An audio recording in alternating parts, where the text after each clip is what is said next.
মাত্র ৪ চামচ তেল দিয়ে তৈরি এই দই মুরগি খেতে তো সুস্বাদু এবং তার সাথে সাথে স্বাস্থ্যকরও, যাকে বলে healthy and tasty at the same time.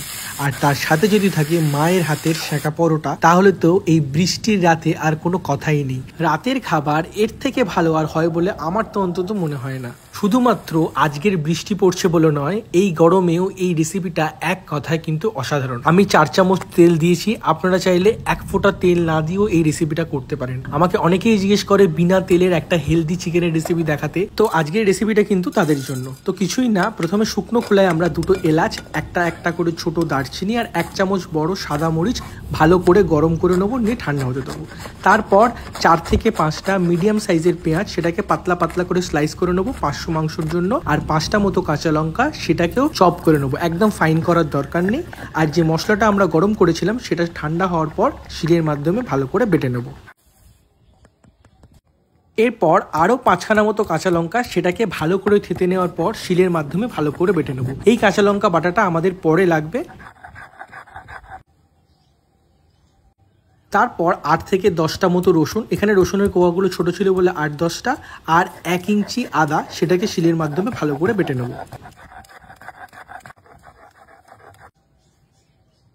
এরপর মাংসের ম্যারিনেশনের পালা। এখানে 700 গ্রাম মাংস আছে, পরিমাণ মতো নুন দেবেন, তারপর যে পেঁয়াজগুলো স্লাইস করা ছিল সেগুলো দেবেন, তারপর দেবেন লঙ্কাগুলো যেটা কোচানো ছিল সেটা, আদা রসুন বাটা আর সামান্য পরিমাণে হলুদ আর 2 চামচ তেল, সাদা তেল দিয়ে ভালো করে ম্যাসাজ করবেন 5 মিনিট, দিয়ে এটাকে আধ ঘন্টা থেকে 1 ঘন্টার জন্য ম্যারিনেশনের জন্য রেখে দেবেন।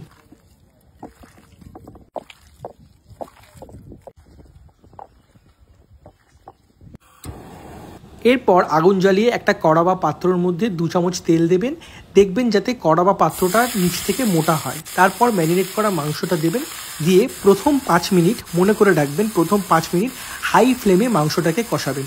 প্রথম 5 মিনিট হাই ফ্লেমে কষানোর পর কী হবে, মাংসের ভেতরে যে জুসেসগুলো থাকে সেগুলো রিলিজ হবে না, আর মাংসটা কিন্তু খুবই জুসি হবে।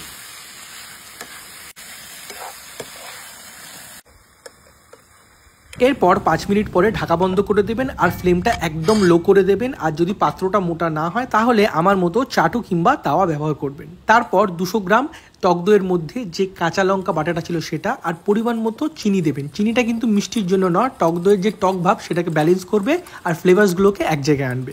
তারপর 20 থেকে 25 মিনিট পর যখন খুলবেন, দেখবে মাংস আস্তে আস্তে সেদ্ধ হতে শুরু করে দিয়েছে, 80% মাংস কুক হয়ে গেছে, জল ছেড়েছে। তখন মাংসটাকে আরেকটু নাড়িয়ে যে টক দইটা আমরা তৈরি করেছিলাম কাঁচা লঙ্কার মিষ্টি দিয়ে, সেটা ভালো করে ওই মাংসের মধ্যে দিয়ে সঙ্গে সঙ্গে মিশিয়ে নেবেন হাই ফ্লেমে। মনে রাখবেন সঙ্গে সঙ্গে মেশাবেন, না হলে কিন্তু টক দইটা কেটে যাবে। আর সঙ্গে সঙ্গে নাড়াতে থাকবেন খুবই ভালোভাবে। তখন যখন দেখবেন এবার আস্তে আস্তে যে গ্রেভিটা ফুটতে শুরু করেছে, তখন আবার ফ্লেমটাকে লো করে ঢাকা বন্ধ করে দেবেন 10 থেকে 15 মিনিটের জন্য।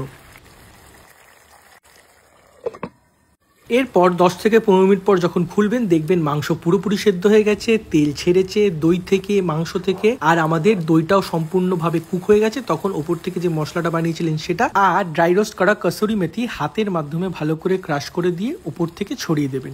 তারপর একদম ফ্লেমটাকে বন্ধ করে ঢাকা দিয়ে রেখে দেবেন, মুছতে দেবেন জিনিসটাকে।